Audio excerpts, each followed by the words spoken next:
I'm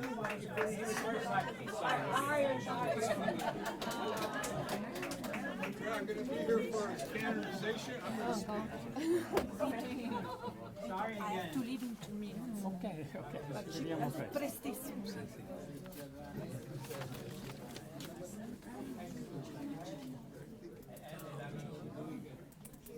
And we go back to work. I will tell you in form of anecdotes about the good that I found in Mario. I met Mario, it would have been next year 60 years, and I first met him at City College. It was our first year in City College, and it was an adventure. But the fact that we met at City College to me meant a lot. I was in America only about 3 years, and he was just about the same. And the usual thing I was doing is I began to go to college, at City College, and I used to work in the garment industry at the time, and I would take the subway at night, go to Harlem, where City College is located, go to the cafeteria for about half hour, and then I would go to my classes. One evening, while I was eating my lunch or my dinner, I heard somebody telling me, "Wait, Baisa." I was highly surprised, but a very familiar phrase, so I raised my head and I saw Mario was there. We introduced ourselves, and after a while, he asked me to join the Italian club. I did not know much about club, and I said, "Mario, you have to tell me what those clubs mean, because it sounds to me a rich place, an exclusive area, so I don't belong there."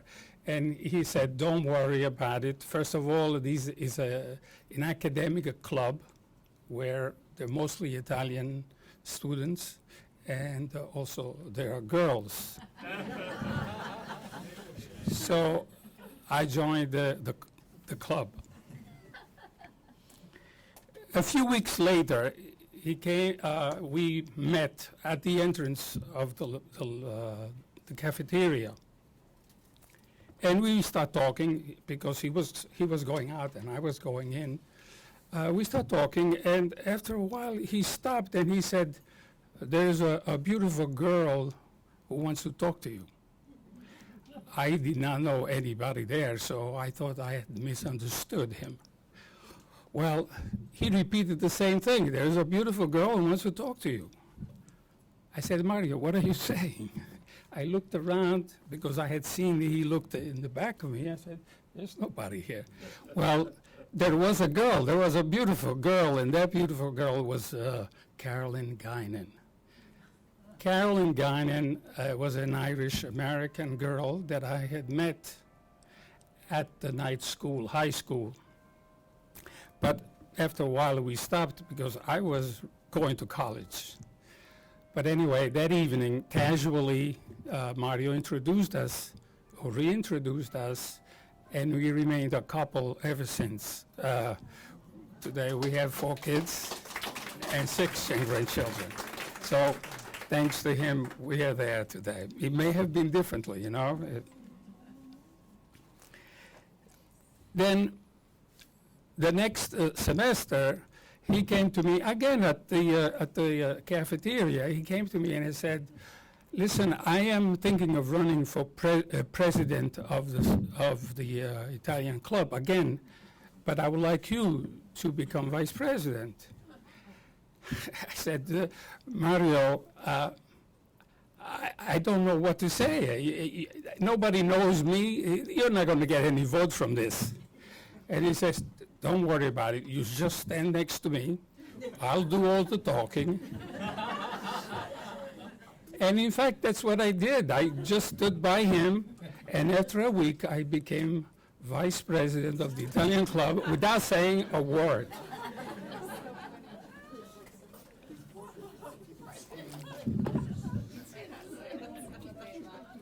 Then what happened is next is that Mario, at the beginning of the next semester, said to me, listen, in order for us to get money, we need somebody to represent us at the student government.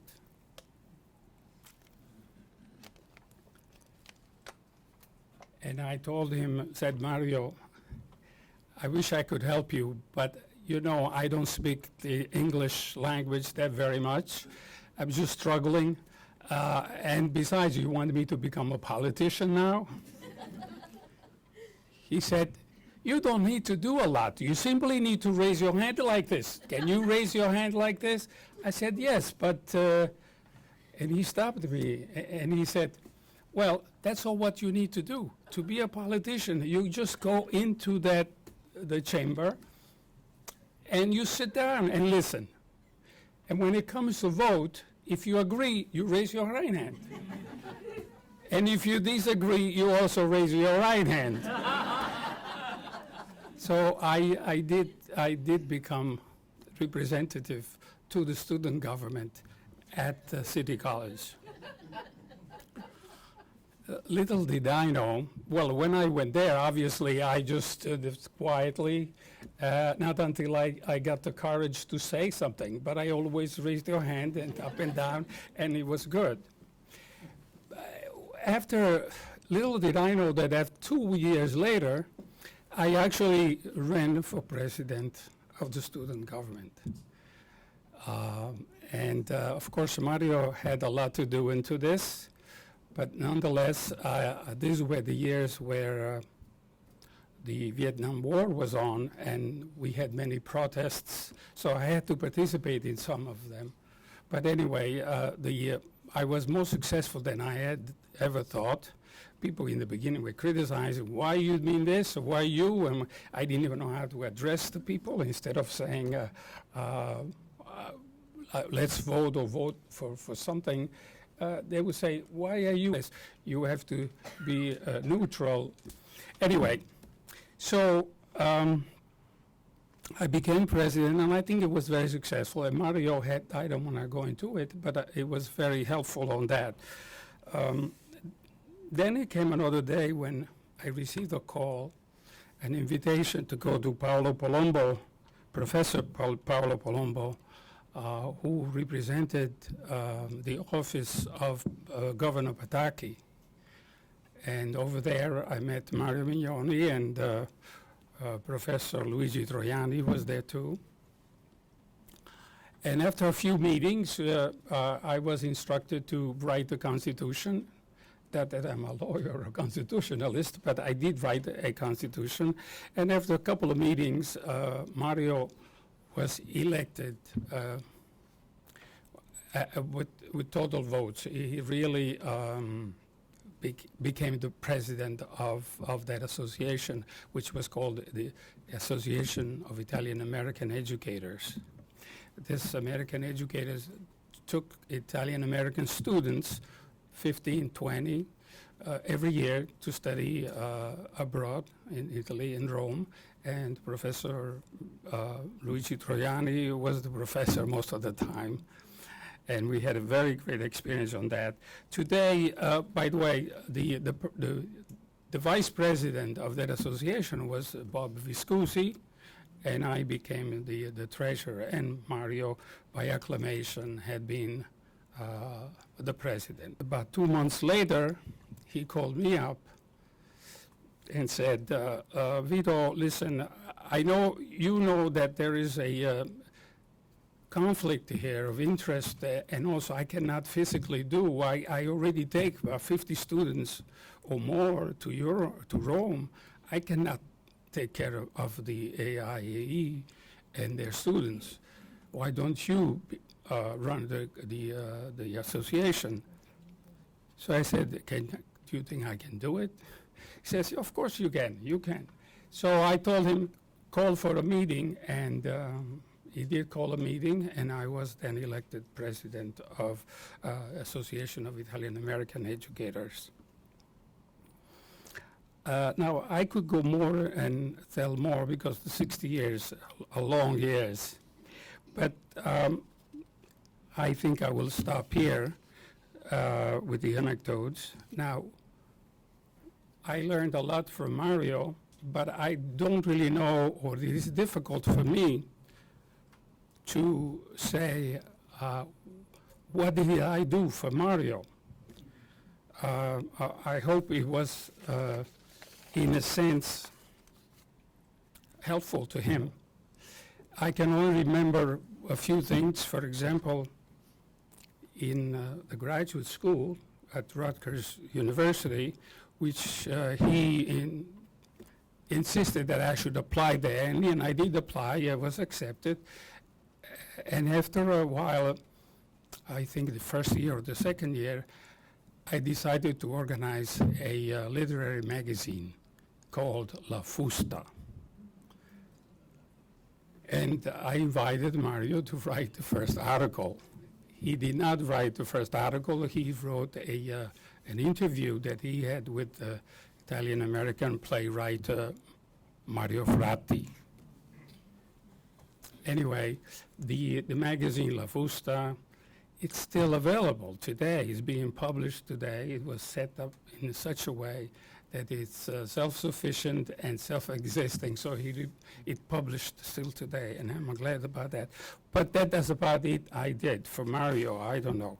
He did mention me in some of his books, and especially he was very generous in the story of my people, where he did say some things about me, which I thought it was too generous anyway. The last day that I met him was the last day he passed away. It was a beautiful event at his house. We had very good, very distinguished personalities, and our senator was there, and other people. And at the end of the conference, or not, the reception, basically, I was the last one to see him, me and my wife. And at one point, he came to me just before we left, and he gave me a fig. A fig, the fruit, the Mediterranean fig, the small little fruit, from his garden.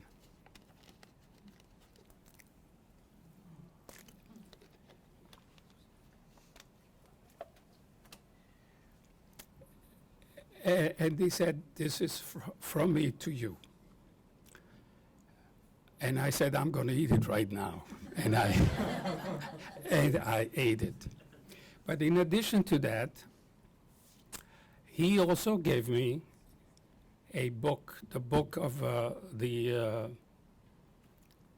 story of my people, but in Italian. The first copy that he had received from the Italian publishers, that I have it here, and he had written on this book something that I will treasure for the rest of my life.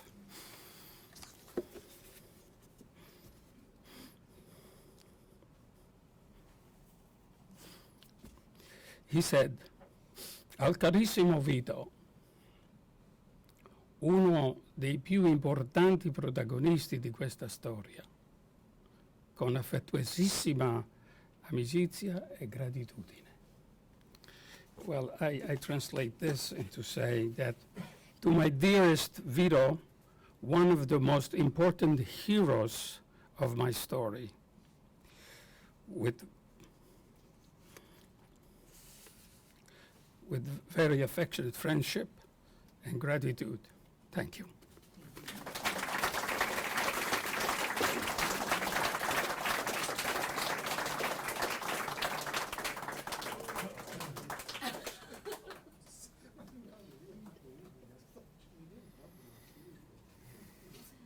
All we need is 3 miracles, and we're on our way. And I'm talking about the secular saint. I would never go anywhere near the faith that Mario had so well that was not even spoken at all about throughout this entire event, his Catholic faith. Mario believed in faith, he believed in God, he believed in family, and he believed in work. And if you didn't work, and if he didn't think you were good enough for his family, and if you didn't have faith, Mario tolerated you. Mario was the first Italianist that I met that I trusted. Oh, that's not true. Anthony Tamburi was the first. But Anthony brought me to a conference once, and he said, we're going to go, and it's going to be, don't worry, we're going to go talk about Italian-American literature. I said, who wants to hear about Italian-American literature? And Anthony said, oh, it's the 20th Century Literature Conference. They're all professors of Italian. They'll be friendly. It was the most unfriendly conference session I'd ever been to in my life. There were Italians in there and Italian Americans who basically denied what we were doing and said, they're not Italian American writers, they're American writers. You are ghettoizing those people. Get out of the profession is basically what they said, though not in those words. So when I went to a conference, Anthony kept dragging me to these Italian conferences. I'm an Americanist by trade. PhD in American literature and so on. So he says, I want you to meet this Italianist from Stony Brook. I go, I don't need to meet any more Italianists. He goes, no, he's a little bit different. He's interested in Italian-American studies. I said, I have never met an Italianist interested in Italian-American studies besides you and Paolo Giordano, my 2 other boys from Chicago, they used to call us. In just a few years of spending time with Mario, I found myself at times being the son he always wanted, being the brother, and he had many other brothers, and being an uncle in a sense. I had an uncle exactly 10 years older than me, so Mario was about 12 years older than me. And so, and then he was a colleague, and then he was a friend. And there were so many different roles that we played that sometimes it got confusing. Sometimes I was just the worker. He would enlist me to drive my little Jeep, and we'd go and pick up the grapes, and we'd go, and then it was during those times when he took me into his garden, and when he took me to make the grapes, that's what I used to do with my grandfather. I used to go pick chicories in the fields with my grandfather, and I would go and Mario would talk about whatever he produced in his garden the same way he talked about what he produced in academia. And so I got to know this guy, and many, many times it was confusing. As most of you know, Mario and I had our ups and downs. We came together, we came apart, but we ended up together. And I wanted to make this occasion clear of that. Mario and I ended on a very good note. He invited me to speak after that first introduction by Anthony Tamburi at Stony Brook, and I came to speak. Then he invited me to apply for this job he was talking about. We're going to create a professorship in Italian-American studies.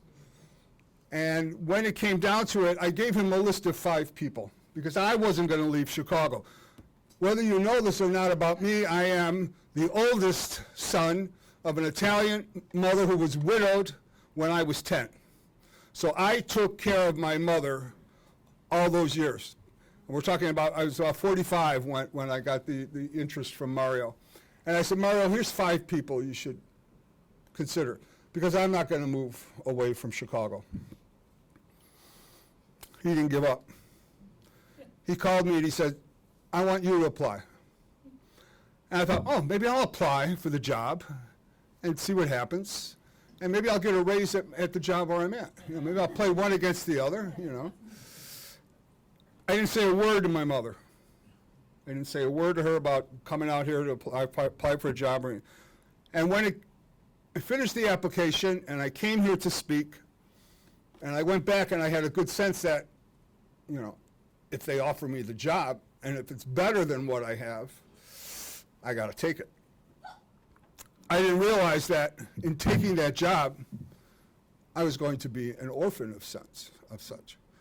I came here without my family for 1 year because my wife said, I'm not going to bring the kids there and then you decide you don't want the job, we got to come all the way back here. Go see if you like it, and if you do, we'll move out there. So I came here without my family. When I told my mother that I was moving to New York, she said they're lying. Don't do it.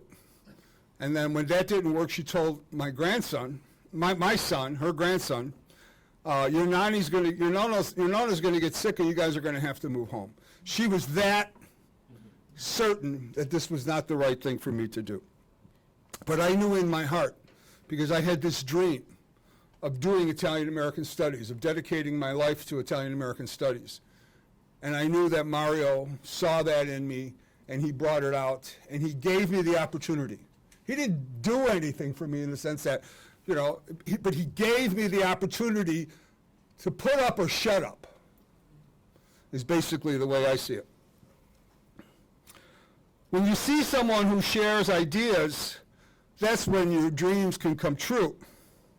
So I left my family, I came alone, but immediately Mario brought me into his family. I remember the first time I came over for dinner and I brought a bottle of wine. He goes, "Why are you bringing this wine here? You're one of us. You don't, this is what you do when you're a guest somewhere. This house is yours." And another time he said, "I'm going to be home alone tonight. Let me make dinner for you." I said, "Oh, he cooks too. Interesting." So I went over there, and he welcomes me and so on, and I'm thinking, what's this guy cook? It smells fantastic. What's he cooking? And then immediately, in about 10 seconds, Lois comes out, all dressed up, ready to go out, but she had an apron on over her. And I said, "Mario, you cooked, huh?" He says, "Oh, Lois." And Lois had this big smile, and she.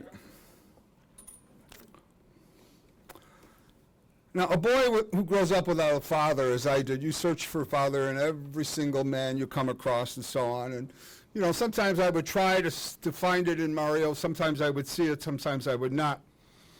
But as I said, he became my uncle, my brother, my colleague. And he brought me, he became my godfather of sorts to Long Island, because believe me, I was very reluctant to move from where I was in Chicago, notwithstanding the family part of it, but I grew up, born and raised there. I knew every single street. Here, all I knew was 25A. If I couldn't get there from 25A, I'm sorry, I couldn't. And this is before GPS and all that. And I had a car that was could break down at any moment, so I didn't want to go too far. So Mario took me, and he brought me into his communities. He brought me to his family, and his family brought me to their communities in suffering. When Mario, Mario's English was great, but sometimes when he was anxious or excited, you might not be quite clear what he was saying, at least for me. And he says, "They want you to talk to Suffering High School." So I thought on the phone, he left a message. I thought he said, "They want me to talk about suffering in high school." I said, "I could tell you I suffered very much in high school. I'm the perfect person to teach." But actually it was to go to his beautiful sister's house and to speak in suffering. Yeah. I mean, there's so many strange names for places in New York, and believe me, I've been to most of them. After that first year, he said, "You've built quite the program here. You need help." I said, "Yeah." So he gave me a hire, and that's what brought Mary Jo Bona in. And because nothing stood in the way. If he saw that you worked and that more work needed to be done, he would find a way to help you to do that. he introduced me to politicians like Ken, who became friends when we were in the same Unico club together. We took trips up to Albany. We even drove the buses. He and I drove, each took a Stony Brook bus up there, and I drove one busload, he drove another busload, and when we got up there, I was one of the speakers in Albany. And I get up to go, I went and changed, got up and, went to our hotel. Mario and I shared rooms. He was very frugal. I mean, it was like we shared a room. And so when I walked on stage, one of the persons said, "Hey, that's my bus driver up there. What's he doing up there?" But that was Mario. There were no lines between the worker, the professor, the politician. Mario felt at home with everybody, and he gave his place to everybody. When I had, prior to my coming to Stony Brook, I had worked with Unico to help them shape the idea of the chairs, the endowed chairs and professors of Italian American Studies. So when I came to Stony Brook, I said, and at that time, Mario, this was probably 1998. And, Mario was worried about funding for the center and so on and so forth. And I said, "Hey, Mario, all this work that I'm doing here, I'd like to see this work live on after me." He goes, "You're young."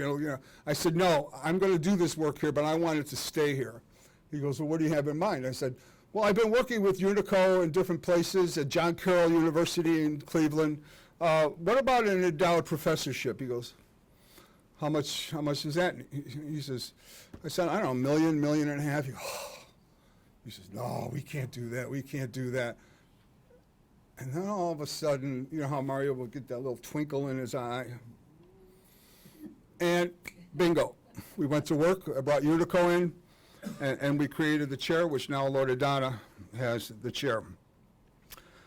So it was not just the Mario working with reality. He was working with ideas to make them reality. He was steadfast in belief, sometimes to a fault. He really wanted you to share his worldview. We didn't always agree on this. The difference I found quite often was the difference between the Italianist and the Americanist. Mario was an Italianist, I was an Americanist. And I was an Americanist trying to become Italianist. He was an Italianist very reluctantly becoming an Americanist. I mean, he certainly was an American. I won't say he wasn't. But the idea of American literature and Walt Whitman and so on and so forth. But I did introduce him to Ralph Waldo Emerson, and I reached into Emerson for something that I wanted to say today. But first I'm going to go to my grandfather, because this is something Mario echoed. My grandfather says, "You earn respect by paying respect." And that's what Mario did. He didn't just say, "Oh, you should respect me, I'm a professore," or so on. He earned his respect with you by paying respect to you. And that's how this place got. And for secular sainthood, I would say this place is the first miracle. Ralph Waldo Emerson, in his Divinity School address titled Self-Reliance, says, "An institution is the lengthened shadow of one man." May the sun shine on Mario's legacy, creating a shadow that we can rely on as we continue to walk through the world ourselves. And I want to leave you with this. What do you do with the dead in your head? I'll tell you what I do. I listen to them, and I have many, many dead in my head. I take from them, and I give what I think is valuable to others in my words. Therein lies a possible path to immortality.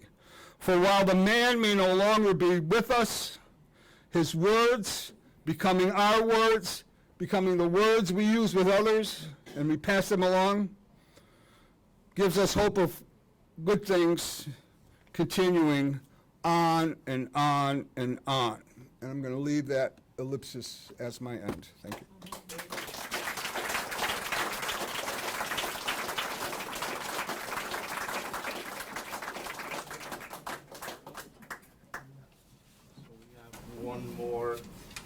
one more recollection from State Controller Thomas Di Napoli couldn't be here. Conclude the remarks. Hi, this is State Controller Tom Di Napoli. I'm sorry I can't be with you in person, but I did want to send this message as we celebrate the life and legacy of our beloved Mario Mignone, professor at SUNY Stony Brook, founder and head of the Center for Italian Studies at SUNY Stony Brook. It is so appropriate that this conference is honoring Mario Mignone. It's fair to say that we would not be gathered, the center would not have the reputation it has were it not for the incredibly dedicated efforts of Mario Mignone. He truly has left his mark in the field of academia when it comes to issues relating to Italian history, Italian culture, Italian language, and certainly the Italian-American experience. He really put SUNY Stony Brook on the map with the Center for Italian Studies. I first met Mario, seems like it must have been 20 years ago or so. Our mutual friend, our great former state senator, Ken LaValle, who has been such an incredible supporter of Stony Brook in the center as well, asked me to have a meeting with this fellow named Mario Mignone. And the good professor came to my district office in Great Neck. I was then in the state assembly. And he explained to me all the activities of the center, and he was looking for support and help. Mario was never shy about asking for support for the center. And I said, I'll see what we could do. You know, the Senate always seemed to be, have a bit more resources to devote to good causes than the Assembly, but I said, I'll see if we could help out, and we were able to help out to a certain extent. But what I remember most about that sit-down with Mario is towards the end of it, he asked me where my family was from in Italy. So I said that, you know, I think I started with my mother's family. Both my mother's parents were born in a little town outside of the city of Avellino in Avellino province. And I said that my father's father, the gentleman I'm named for, was born in a little town just outside of the city of Benevento, Benevento province. Well, for those of you that know Mario, you know that he was born in Benevento. Once he heard that I had a Benevento connection and that Paduli, Benevento, our little town, was only about 5-6 miles outside of the city center, that was instant connection. And there was no way I could get away from being joined at the hip with Mario Mignone for all the years to come. And what a great gift it was for me to have Mario in my life, because more than a dedicated professor and more than, you know, his just great work at the Center for Italian Studies, Mario just became one of my best friends. And I suspect that many of you who are there at the conference have had the same experience and have the same expression in terms of how you think about Mario. You know, when I think of him, I think of someone who was of incredible faith. He was a very spiritual person. I think that gave him a great deal of strength. There's no doubt about that. Certainly he was truly a family person. You know, when you get to know Mario, you become part of this extended and extensive, I might add, Mignone family. Mignones are everywhere. And what a wonderful family it is. And of course, Mario's extraordinary wife, Lois Mignone, a noted academic in her own right, also became a dear friend of mine. And you know, it's important to say that Mario's work would not have been possible without the incredible support that Lois always gave and the wonderful partnership that they had, personally as well as professionally. Getting to know Mario's children, his grandchildren, and Mario's devotion to his family, his love for his family. You know, I don't want to say Italians do it better than anybody else, but if you wanted to see an example of Italian love for family, that certainly was what Mario was all about. We're also known for our love of food, and certainly when you would be at the Mignone home, you always ate very well. Usually drank very well also, although I think I recall a time where he had me taste some of his homemade wine. let's just say, better that he had a career in academia than as a lawyer. But he loved a good glass of wine and a good meal with family and friends.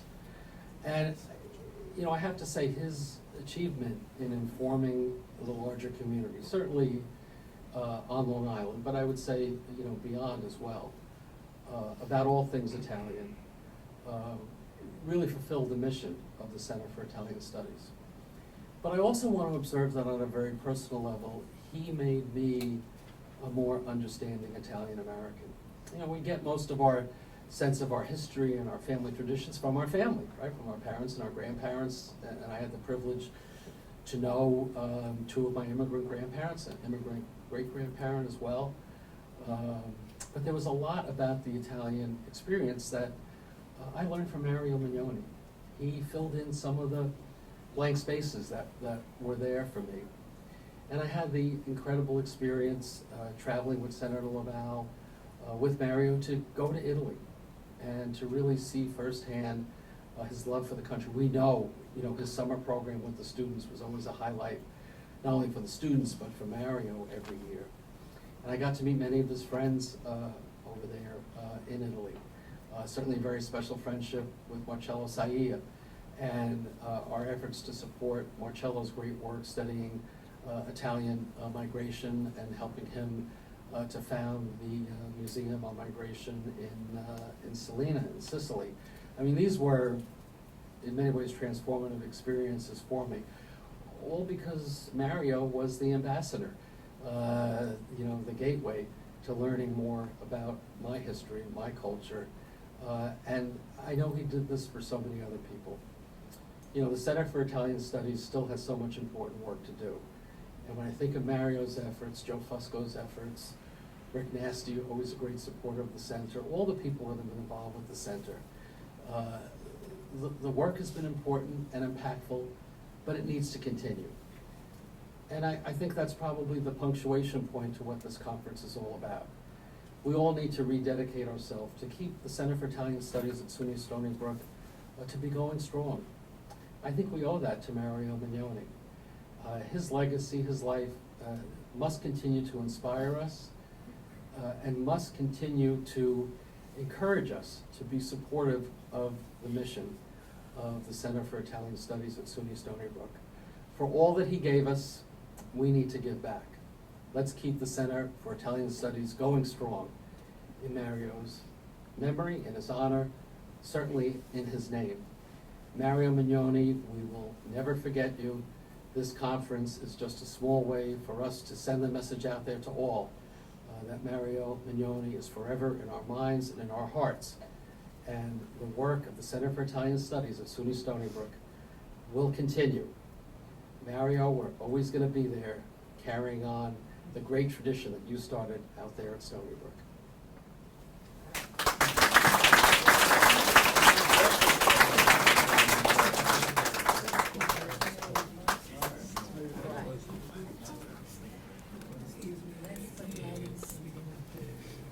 Sorry, just give me a moment. Sure. Yeah. All right, here you go. Okay, I'm last, but not least. I don't have a paper for you per se. All I'm trying to do is express thank you from myself and my family. Tremendous, just tremendous. Those of you who knew Mario well will recognize his favorite exclamation, tremendous. And these last 2 days have been just that. This memorial conference has been an incredibly multifaceted event looking at Mario's life from so many angles. And he was multifaceted. Yesterday, we heard colleagues from both sides of the ocean give insightful, thoughtful reviews of Mario's scholarly research, while other speakers examined his role as an educator, a role in which he excelled. I'll give you a little secret. I bet none of you knows that many, many years ago, while I was doing graduate work here at Stony Brook, I had to take a required literature course taught by Mario. He was the only one. I never worked so hard in my life.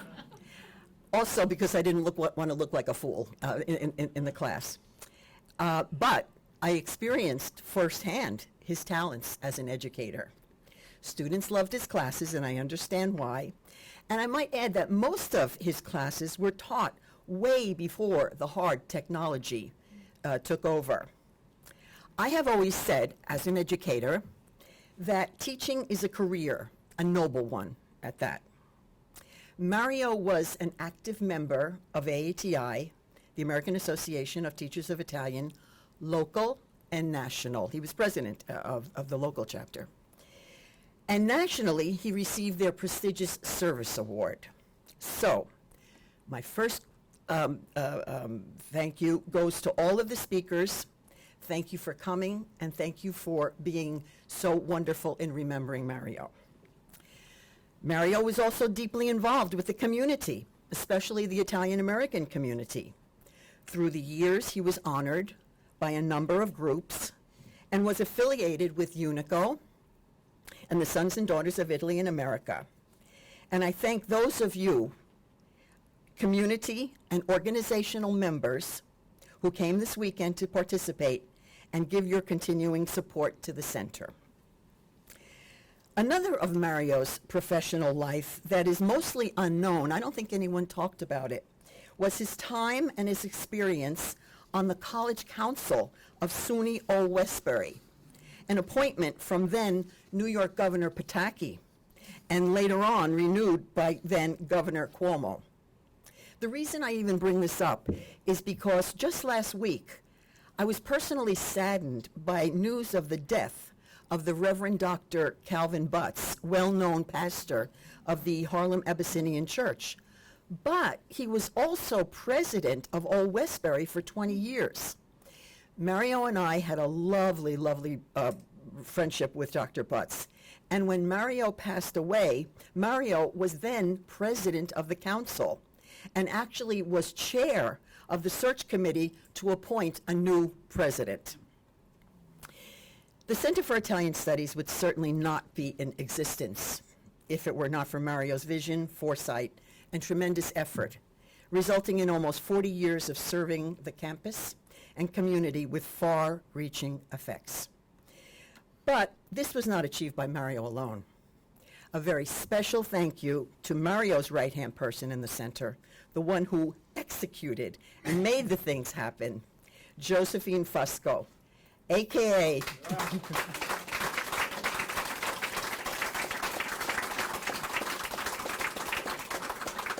Josephine, otherwise known as Jo, otherwise known as Giuseppina.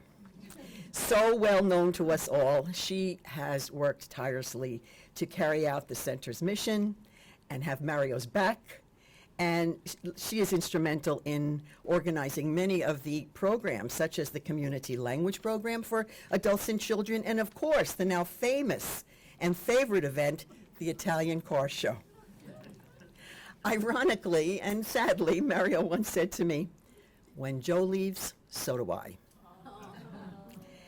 Always my heartfelt appreciation to you, carissima Joe.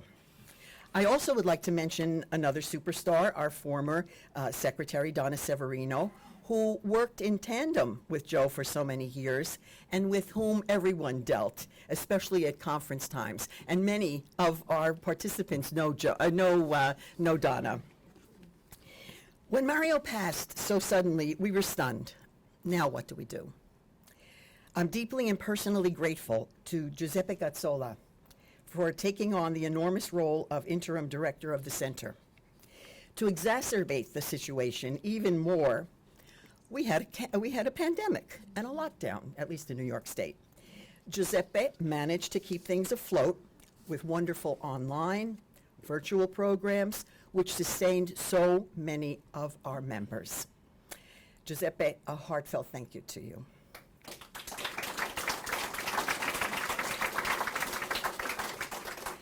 At Stony Brook, Mario was first and foremost a faculty member who worked alongside of many colleagues, both in and outside the department through the years. He was hired by our beloved Dr. Joe Torsi, a veritable giant in Italian pedagogical circles and my personal guru. Certainly, I am grateful for their friendship and collegiality. I thank them all, and certainly I'll mention just a few, Carlo Franco, the late George Carpetto, Leslie Morgan, Luigi Fontanella, Irene Marchegiani, Andrea Fedi. I've not covered all individually, but I do extend my deep gratitude to all of Mario's Stony Brook colleagues. As many of you know, Mario directed Stony Brook's program, study abroad program in Italy for over 30 years. Literally, thousands of students participated in what was for many a life-changing experience.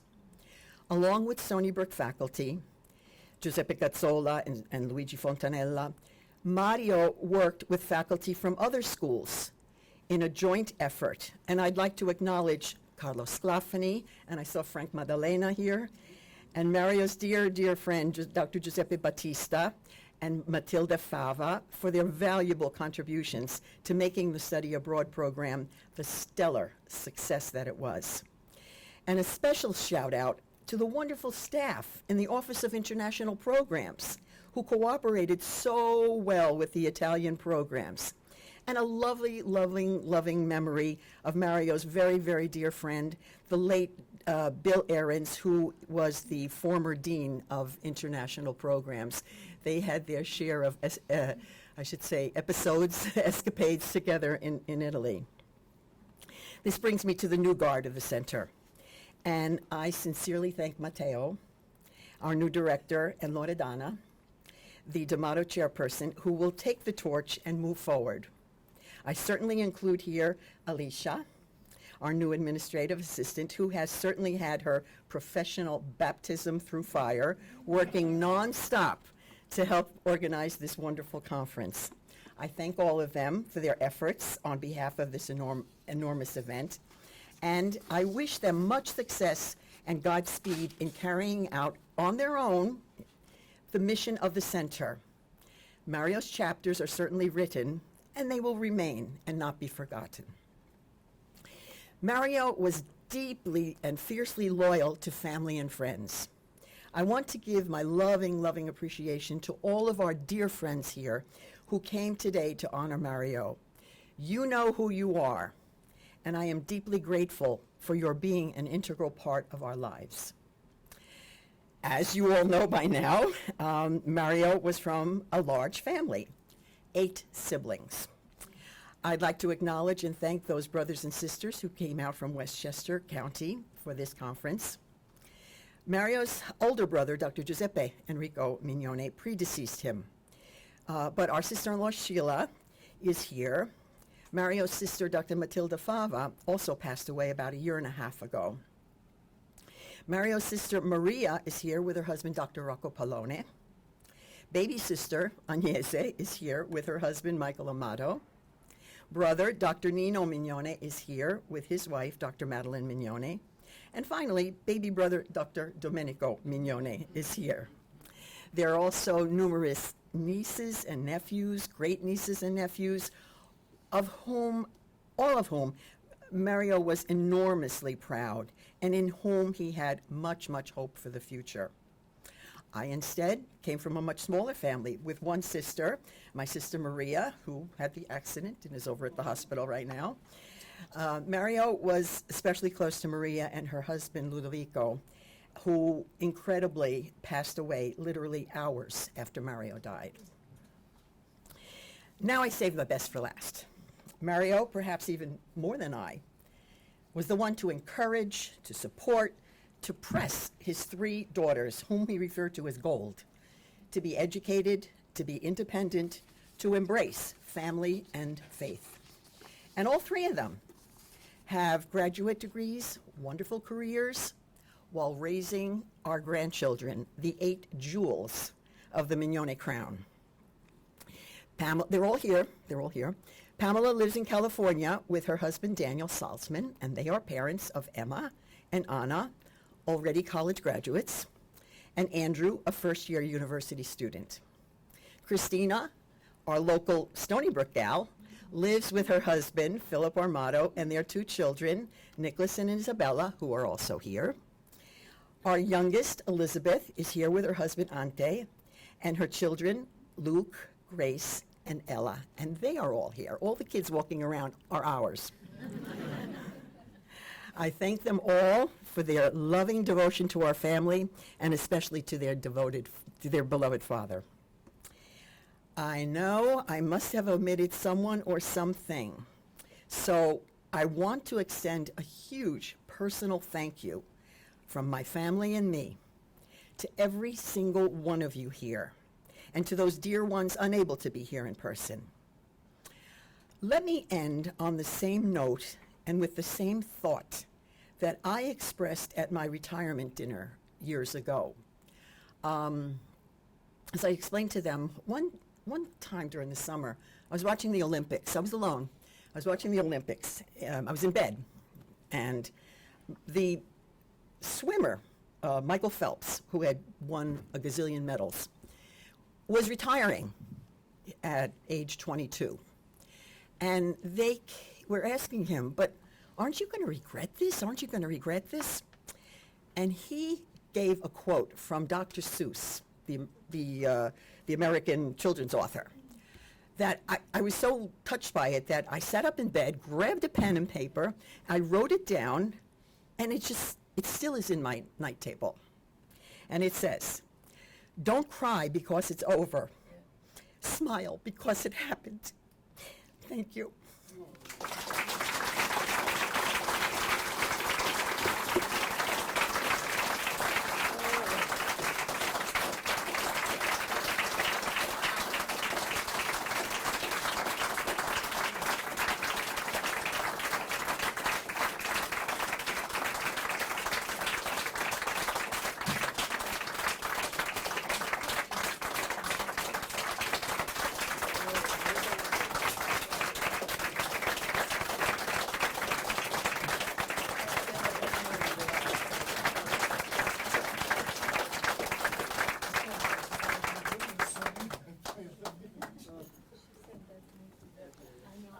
Okay, well, I conclude just briefly thanking you all very much for being part of this celebration and this conference. You can all consider yourself disbanded now. Thanks again, and the center is always open for all of you. Come along whenever you can, if you're not too far away. Thank you very much.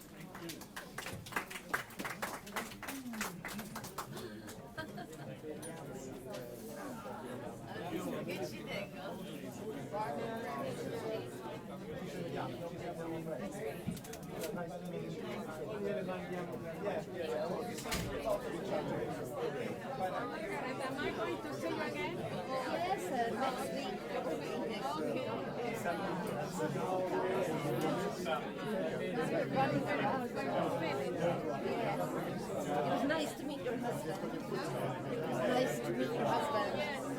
I was very impressed by you guys. I'm taking your coffee because I don't want to leave it. I don't want to leave it at home.